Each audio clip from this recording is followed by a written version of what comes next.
Welcome to JJ Tagalog Movie Recap. Nagsimula ang pelikula sa isang eksena kung saan noong 1996, isang grupo ng mga sanggol ang ipinanganak sa ospital. Isang special military organization mula sa United States ang sadyang kinuha ang mga inosenteng sanggol upang ayusin sa isang silid.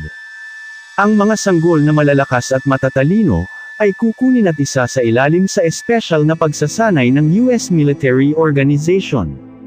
Tuturuan silang maging tropang militar na napakalakas, masunurin sa kanilang mga superior, at tuturuan din silang huwag magpakita ng anumang emosyon.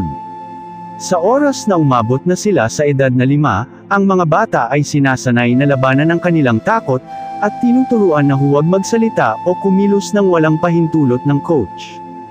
Mula sa murang edad, ang lahat ng mga batang kandidato para sa military troops ay pinapanood ng mga eksena ng karahasan at kalupitan, upang sumunod sila sa lahat ng kanilang pinuno. Sa lahat ng mga kandidato, isang batang lalaki na nagngangalang Todd ang namumukod-tangi at nagpakita ng kanyang potensyal bilang isang malakas na kandidato. Sa paglipas ng panahon, ang mahigpit na pagsasanay at iba't ibang intelligence test ay ibinigay sa lahat ng mga kandidatong ito hanggang sa sila'y lumaki na. Sa panahon ng mahihirap na pagsasanay at pagsusulit, pinatunayan ni Todd ang kanyang sarili bilang isang malakas at matalinong kandidato sa harap ng mga coach. Sa kabilan nito, lumaki siyang sunod-sangiran sa mga nakatataas at walang kahit na anong emosyon. Nang naging 17 taong gulang na ang mga kandidato, nagsimula na silang magsagawa ng iba't ibang combat mission laban sa mga kaaway ng US. Nagpatuloy ito hanggang sa naging 30 taong gulang na si Todd, kung saan itinalagas siya bilang troop commander na mamumuno sa buong army sa bawat mission. Nang makita ang kanyang development, si Captain Church, na siyang nagpasimula sa pagbuo ng Special Forces, ay lubos na nasiyahan at ipinagmamalaki ang mga ito. Ngunit hindi rin nagtagal ang lahat ng pride na ito, matapos dumating ang isang colonel mula sa headquarters na nagngangalang Mecham. Dala ang isang grupo ng mga special forces na sinanay gamit ang technique at technology na mas advanced kaysa sa ibang tropa. Sa makatuwid, pinayuhan ni Colonel Mecham si Captain Church na palitan ang kanyang tropa ng mga bagong infantry troops mula sa headquarters. Gayunpaman, naniniwala pa rin si Captain Church na ang kanyang mga special troops ay mas karapat-dapat na magsagawa ng iba't ibang combat mission. Kaya hinamon niya si Colonel Mecham na subukan ang kakayahan ng pinakamahusay na miyembro ng bawat tropa. Pagkatapos ng isang serye ng mga pagsubok, simula sa shooting, bilis, agility competition, nagawang manalo ni Colonel Mecham sa mga hamon gamit ang pinakamagaling sa kanyang squad, si Kane. Kahit na nagawang mabigyan ni Todd si Kane ng matinding sugat sa mata. Walang choice si Captain Church kundi sundin ang mga utos ni Colonel Mecham dahil natalo si Todd at ang dalawa pang tropa. Pagkatapos nito, kinumbinsi ni Colonel Mecham si Captain Church na si Todd at ang iba pang mga outdated troops ay hindi nakarapat-dapat sa battlefield. Kinabukasan, si Todd at ang kanyang squad ay binugbog hanggang sa mamatay at itinapon sa isang lumang planeta na tinatawag na Arcadia. Gayunpaman, nabunyag na nagawa niyang makaligtas at nakaranas lamang ng suspended animation sa loob ng ilang oras. Matapos maglanding sa Arcadia, sinimulan niyang galugarin ang planeta sa paghanap ng iba't ibang mga resources upang makasurvive. Pagkatapos, na-realize ni Todd na hindi siya nag-iisa sa planeta dahil marami pang tao ang naninirahan dito. Nang nag-espiya siya sa mga aktibidad ng mga taong ito, biglang lumitaw ang isang bagyo at inilipad siya nito sa gitna ng mga tao. Ang lahat ng mga miyembro ng komunidad ay nagsimulang magtalakayan, upang matukoy kung anong gagawin nila sa kanya. Noong una, parang nag-aalangan sila at gustong paalisin si Todd, dahil base sa pananamit niya. Alam nilang dati siyang Special Forces Officer, na maaaring ilagay sa panganib ang kanilang buhay. Ngunit isang lalaking nagngangalang Mace, ang nagboluntaryong kukupkupin siya hanggang sa gumaling. Kaya pumayag na ang babaeng pinuno sa komunidad. Kasal si Mace sa babaeng nagngangalang Sandra, at may isang anak na lalaki na nagngangalang Nathan. At meron silang maayos at masayang buhay pamilya. Pagkagising ni Todd, tinignan niya ang pamilya ni Mace nang walang sinasabi. Dahil sanay siyang tahimik hanggang sa pinapayagan na siyang magsalita. Sa kabilang banda, pinag-uusapan nina Colonel Mecham at Captain Church ang kanilang mga plano na magpatrolya sa Planet Arcadia. Plano ni Colonel Mecham na alamin kung may mga illegal refugees sa planeta, at planong patayin ang sinumang nabubuhay dito. Nakatisyak siyang magagamit nila ang hunting operation ng kanilang bagong tropa. Bumalik ang eksena kay Todd, na nagsimulan ng sumunod sa mga aktibidad ng mga mamamayan. Particular na dito ang pagtulong kay Sandra sa pagtatanim ng ilang mga gulay. O pagtulong kay Mace na manguha ng ilang mga basura na pwede pang magamit muli. Nang muling magpakita ang isang bagyo, muntik nang mapatay ng isang giganteng milling machine ang isa sa mga residente. Kaya agad na sumugod si Mace at ang iba pa para hilahin siya. Sa sandaling yun, humanga ang mga residente sa lakas ni Todd. Matapos niyang hilahin ng mag-isa ang mga residente gamit lang ang isang lubat. Labis na gamaan ang loob ng residenteng iniligtas niya at nagpasalamat. Ngunit nanatiling tahimik si Todd at walang sinasabi. Sa loob ng maraming taon, sumailalim si Todd sa napakahigpit na pagsasanay. Dahilan para mahirapan siyang ipahayag ang kanyang emosyon sa iba. Kahit ilang araw na siyang naninirahan sa komunidad, hindi pa rin siya marunong makibagay o makihalubilo ng maayos sa mga tao doon. Ginugugol niya ang maraming oras na pinagmamasdan ng mga ugali ng mga tao sa kanyang paligid, at pinag-aralan niya pa rin kung paano makihalubilo sa kanila. Isang gabi, nagsama-sama ang Arcadian community at nagkaroon ng get-together.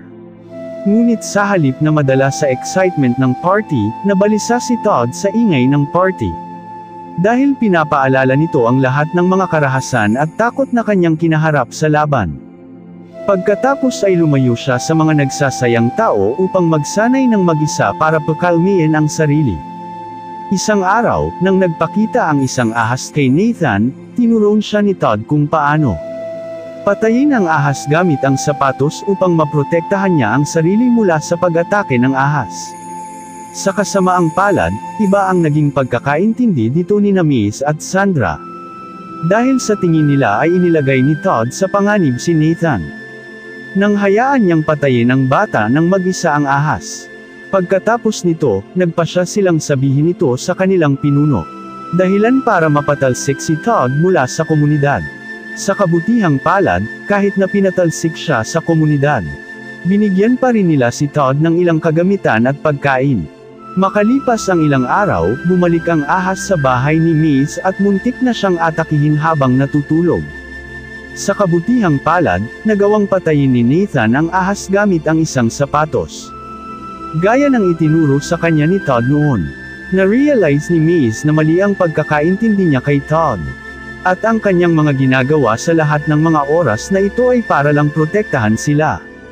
Kaya plano ni Mace na kunin siya pabalik. Kinabukasan, ang spaceship ng Special Forces ay lumapag na sa Planet Arcadia. At sinimulan na ng mga sundalo ang kanilang operasyon na galugarin ang buong planeta. Sa ilalim ng direksyon ni Colonel Mecham, inutusan niya ang lahat ng miyembro ng hukbo na patayin ang lahat ng mga illegal refugees sa planeta. At nangangahulugan na pati ang Arcadian community ay atakihin nila. Ang lahat ng mga residente ng komunidad ay nagsimulang tumakbo upang maghanap ng isang ligtas na lugar na pwede nilang pagtaguan. Bago pa makapagtago sina Mace at Todd mula sa mga sundalo, natamaan si Mace ng isang kanyan na nagdulot sa kanya ng malubhang pinsala. Na-realize niyang hindi na siya magtatagal at hiniling niya kay Todd na protektahan si Sandra at Nathan. Si Todd, na itinuturi ng pinuno si Mace, ay kinuha ang kahilingan bilang isang utos at nangakong gagawin ito kaagad. Sa kabilang banda, nagtatalo sina Captain Church at Colonel Mecham. Dahil sa tingin ni Captain Church ay mga sibilyan ang mga tao sa planeta na dapat protektahan. Kaya kailangan nilang kanselahin ang misyon. Gayunpaman, dahil may mas mataas na posisyon si Colonel Mecham, si Captain Church at ang kanyang mga subordinate ay wala nang naging ibang choice kundi sundin ang kanyang utos. Nang ang tatlong sundalong ipinadala ni Colonel Mecham ay gumagamit ng flamethrower upang patayin ang mga residente, Biglang nagpakita si Todd mula sa bubong at pinatay ang 3 sundalo. Pagkatapos nito, sinimulang kolektahin ni Todd ang lahat ng mga armas at kagamitan para magamit niya sa susunod na laban. Nang bumalik siya ng mag-isa, tinanong ni Sandra kung namatay si Maze. At kinumpirma naman ito ni Todd. Nang marinig ito, si Sandra, na galit at malungkot, ay hiniling kay Todd na ipagiginti ang pagkamatay ng kanyang asawa. Si Todd, na itinuturi na rin siyang kanyang pinuno, ay agad na sinunod ang utos at sinimulang bilasan ang kanyang paghahanda. Bago umalis patungo sa battlefield, ipinangako niya kay Sandra na papatayin niya ang lahat ng makakasalubong kalaban, kahit na mag-isa lang lumalaban si Todd. Mas superior ang kanyang discarde at guerrilla technique. Kaya madali niyang natalo ang bawat kalaban. Hindi lamang yun. Nagawa ding sirain ni Todd ang ilang tangkan ng mga kalaban. At ang tangkang kino-control na lang ni Kane ang natira. Sa kasamaang palad, nakaligtas si Kane sa pagsabog. Naniligan ni Todd at agad na sumugod sa hideout upang patayin ang mga residente ng Arcadian community. Matapos malaman na patay na ang kanyang mga special forces, nagalit ng gusto si Colonel Mecham at inutusan ang kanyang mga tauhan na maghanda ng mga high-explosive bombs upang mapatay nila ang lahat ng nasa planeta. Nang dadalhin asina ni Todd sino Sandra at Nathan kasama ang iba pang Arcadian sa mas ligtas na lugar. Biglang nagpakita si Kane at napilitan siyang makipagdulo sa kanya. Matapos hilingin kay Sandra na kunin si Nathan at imbitahan ang iba pang mga residente na pumunta sa kanilang hideout, agad na nilabanan ni Todd si Kane sa isang one-on-one na laban. Bagamat nakakalamang naunguna si Kane, nagawa pa rin siyang patayin ni Todd sa pamamagitan ng paggamit ng mga blades ng helicopter.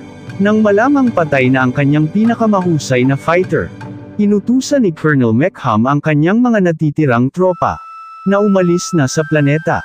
Ngunit tinanggihan ito ni Captain Church dahil hindi pa rin nakakabalik sa spaceship ang mga miyembro ng kanyang squad. Dahil dito, si Colonel Mecham, na wala na sa katinuan, ay pinatay si Captain Church at inutusan ang piloto na paliparin na ang spaceship. Gayunpaman, nabunyag na tumiwalag na ang ilang miyembro ng Special Forces kay Colonel Mecham, at itinapon siya palabas ng spaceship.